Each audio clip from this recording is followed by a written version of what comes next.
What you're about to watch is part of an online training that I do twice a month inside my Movement Makers program, where I coach entrepreneurs like you how to build an online movement, how to make money from it, and use it to make a huge impact on the world. Enjoy. We are here. I'm excited. Let's go. Today we're talking about the most valuable self-investments and how to get the most value from them. So just before getting started on this, self-investment, self-improvement, it's the reason why you're here, right? It's the reason why you're part of this program. You're trying to learn, you're trying to get better. It's entrepreneurship is, I think, the greatest single personal development plan that you can be on, right? This is what we do as entrepreneurs. We're trying to get better. We're trying to improve. You're constantly being pushed into becoming a stronger version of you. Think about all the things that you've learned over the past year, 2 years, 5 years, how much you've grown, how much you've come out of your shell, and get excited for all the things that are still to come. Now I want to ramp that up. I want to ramp up your learning, because we know learning is important. And you're probably already spending some time learning. I mean, you're here in this group and you're doing other things as well, I'm sure. But now we need to make it more valuable, more efficient, more productive. I think a lot of times what happens is people will pick up a book, right? Like this, Built to Serve, or they'll watch a live session like this that we did a couple weeks ago. And you might get excited or motivated and be off and doing something for an hour or a day. But how do you keep that consistent, ongoing, forever, building your movement? Your movement is going to take time to create. It's going to take a sustained, focused effort to make happen. And it's a direct reflection of the effort you're putting in, but also working smart, doing the right strategies and being consistent on it. So that's my quick preamble speech, but I'm excited for this topic. So let's dive in. Whenever you don't know what to do, number one is you start to model success, right? You don't have the answer to a question, you model success. You want to learn, you want to get better, you want to improve, you model success. You find somebody who's already done the thing that you want to do. And this is what saved my business. My very first business was modeling Bill Gates. And it might seem like a obvious strategy, but it's still something that I do now. It's still how I approach things right now. It's still why I do my YouTube channel. And I'm constantly trying to learn from the people on my wall, the people that I'm profiling on my channel, the people that I'm meeting up with and connecting with, to model success, to find the people who've done it, learn their strategies and apply it. And I always look at three things. When I'm trying to model success, I look at how did they start, what did they do, and how did they think?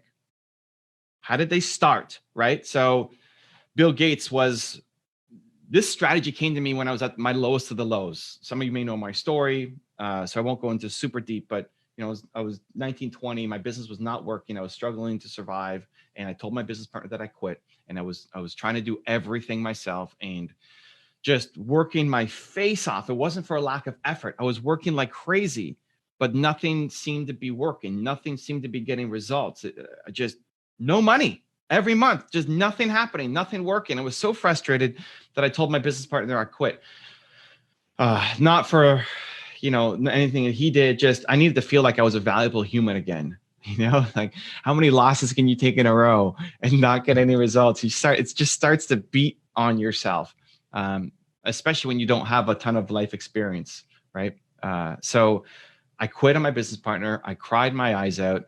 And then the next day I woke up and I said, I can't quit yet. I'm going to live with regret if I quit now, but I can't keep doing it the way I've been doing it, because it's not effective. It's not working. It's not helping me.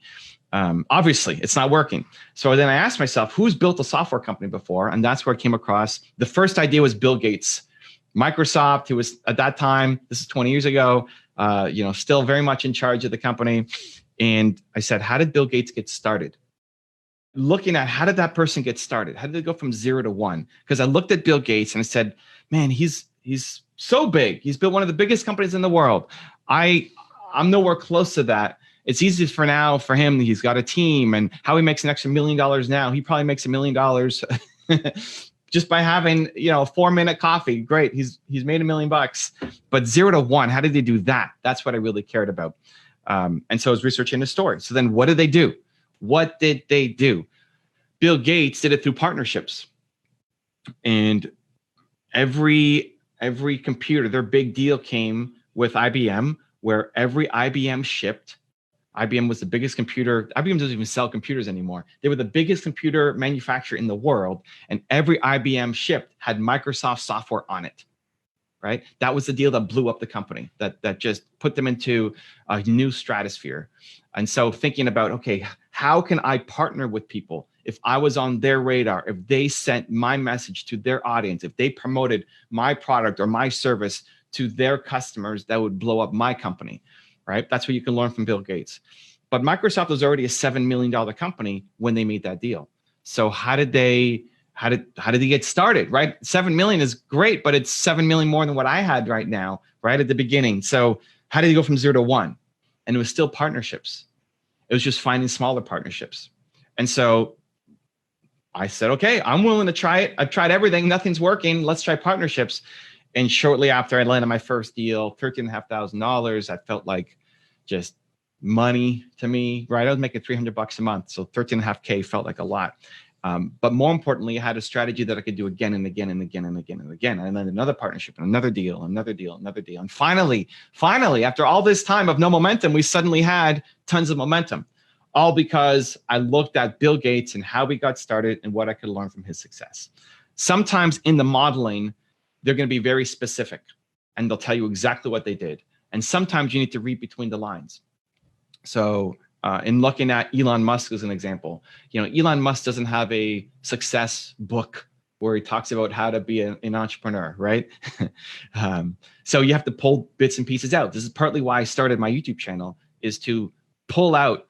We'll watch the 4 or 5 hours of Elon Musk interviews and turn that into a 15 to 20 minute video for you. And we'll pull out the best lessons and say, watch this, and here's where you can learn from it. So whoever has done what you want to do, both in terms of in your industry and also outside your industry. You may not like Bill Gates, or you may not care about Bill Gates, or you may not be in software, but you can still learn from his success. That partnership strategy, you should be asking yourself, who already has my target audience? And how can I work with that person to speed up my growth, right? How can I work with that person to speed up my growth? What can I do to bring value to them or make it in their best financial interest as well, for them to help me promote my thing, right? It's in Built to Serve as well. Partnership strategy.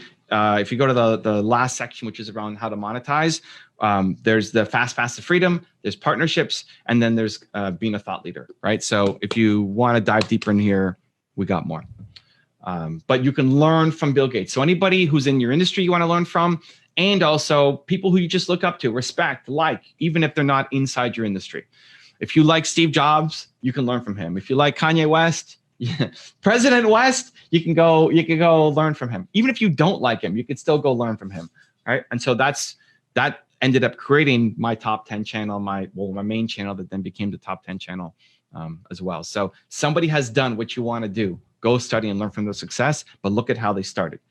And then the last part is, so how did they start? What do they do? And then how do they think? What do they think? How do they think that's different than me, right? Bill Gates thinks differently than I do. That's what I want to learn. That's what I want to see. That's what I want to try to understand. Not just how did they execute their idea, but how do they think differently? So, for example, I wrote MIT's code here on the slide. Their first deal was with the MIT's Altair, which was another piece of hardware, another computer, and they needed software. And Bill Gates and his partner saw the MIT's Altair on the cover of a scientific magazine, and they called up the MIT's Altair and they said, "We've got code, we've got an operating system that you can use," and they hadn't built it yet. So they I don't know how to go that far in terms of lying, but they hadn't built it yet, and they were finishing it on the trip down to see the company. And then they presented it, and thankfully it worked, and they got their first deal. That's how they landed their first deal. And so you don't have to go all the way to say, okay, I'm going to be disingenuous and I'm not going to say I can do something that I can't. But I think what I learned from that was I was so worried at that time about being perfect. I was so worried about getting everything exactly right that I didn't release anything, that I didn't create, that I spent 3 months working on the business plan and never actually launched anything because I was so worried about making it perfect. And learning that from Bill Gates gave me the permission to be a little bit less perfect, to just get it up there, to just release it. I still lost a $40 million deal when I was 22 because I was being too perfect. But thinking about how they think, right? How do they think? How do they see problems? How do How do they go through the trials and tribulations of being an entrepreneur? And we try to cover that in the top 10 series as well, so you can learn from that. But most people only look at the tactics. What did they do? Without looking at how does that person think? And so for anybody, again, who's done what you want to do, asking these 3 questions, start with your biggest heroes. Start with the people who you look up to and respect and admire the most. So if you love Oprah Winfrey, great. Go through the 3 questions. How did she start? What did she do? And how does she think? And you'll find, if you go back to that early stage version of them, of how they were trying to break out and how they did eventually break out, and you ask these 3 questions, you'll get a lot more insights for yourself. If you love Oprah, there's a reason why you love her. You can learn from her and apply that strategy to your business. If you want to watch the full 85-minute version of this video and train with me live twice a month to build your online audience, make money from it, and use it to change the world, you have to join my Movement Makers program. For more information, click the link right here below me. Continue to believe, and I'll see you there.